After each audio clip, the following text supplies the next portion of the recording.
I'm here with Seattle Reign head coach and general manager Laura Harvey. Laura, thanks for taking time in your busy schedule. First of all, congratulations for winning back-to-back Shields. That's an amazing accomplishment, as well as back-to-back Coach of the Year. A lot of hard work went into that, and it's a well-deserved reward, so congratulations. Yeah, I think the Shield is a huge achievement, and I think that not just the fact that we won it, but how we won it, and with a similar points per game average than we did last year. And if you'd have asked me that we were going to achieve that again this year, I'd have definitely said no. So I think that's probably the biggest achievement so far, and if we can get that final game under our belt, then that will probably overshadow everything. But for sure, I think just being able to replicate as close to as we possibly could that points tally from last season is just a huge accomplishment. As we look into the 2015 season, I want to reflect a little bit about it. I want to go all the way back to your first season in 2013, and not the season exactly you wanted to have, but what changes did you feel you'd have to make to get to the top of the table? I think the biggest thing was we needed to add a little bit of quality to what we already had. And I think if you look at the squad now, there's still a lot of faces who were here in that first year. You know, Hope and Hayley, Lauren, Steph in the back line, Ellie Reid from the back line, Keelan and Jess, been through it all. And then the biggest changes have been in the forward positions. You know, Megan's the only one who has been here since day one. And I think we've got 9 maybe from the first year still here now. So we had a good group. We just needed a little bit extra. And I think Kim, Bev, Merritt this year have just added that. And we've added depth with players like Rachel and Amber and Mariah. They added depth to the squad, I think, that we maybe didn't have either. But I can't take all the credit.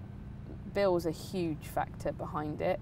We were always trying to be better, and I think that's why we are where we are now, is we've never stopped trying to be better, whether it be on a trade front, on a recruitment front, whether it be on the field, in the front office. Everything about this club has been moving forward since day one, and I think that's why now we can sit back a little bit and hopefully reflect really with a smile on our face at the end of this season that what we've achieved over 3 seasons is phenomenal. It is phenomenal. Let's push forward to the NWSL playoffs. Washington Spirit is who you draw. Yeah. Maybe a tougher game than people even imagine. It's the team that you end the regular season on.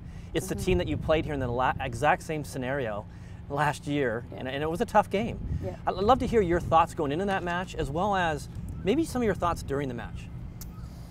I think before the game I was pretty confident we were going to do okay, because there was just a different mindset about the players than there was the year before. Whereas this year we 100% weren't that. We were very focused, very driven from first training session after we got back from Washington to say, okay, what have we got to do to win? What have we got to do to be better than we were the week before?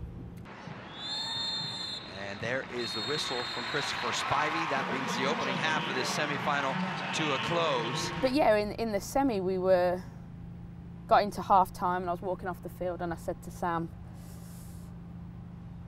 I think I need to tell them that they'll be really disappointed if they don't win this game when they watch it back, because they'd been so dominant. And they said it themselves in the locker room. They said it themselves. They were like, we've played well, we haven't taken our chances, we've given them hardly anything, but you know they're going to come back at you in the second half. And, you know, credit to our lot, we didn't let them. We just didn't let them get into the game. And I don't think that, you know, we scored in whatever the 70th minute, Bev's first touch, which is just so amazing for her. She'd worked so hard to get back to be fit, and she obviously couldn't start in the semi because of her injury. So to come on and score, I was just so happy for her. And it changed the game, because the moment we scored 1, we then were just on the front foot and we believed we could keep going. And for Mariah to get that 3rd goal and how crazy everybody went, I think it epitomises what this club's about, really. Deja vu all over again. Yeah. What, if anything, have you done differently to prepare for this game in training, mentality, if anything? We're more focused, we're more driven. I think my mindset throughout the season has always been, just get there. Just get there, because once you're there, then you can start to think about what that means. And because there was the gap in between, we've definitely been able to do that, which has been nice. Just been able to let it sink in, let us recognise what good things we've done. But the biggest part of it's been, we're not happy, we're not satisfied, we want more. And that is probably the greatest thing for me as a coach.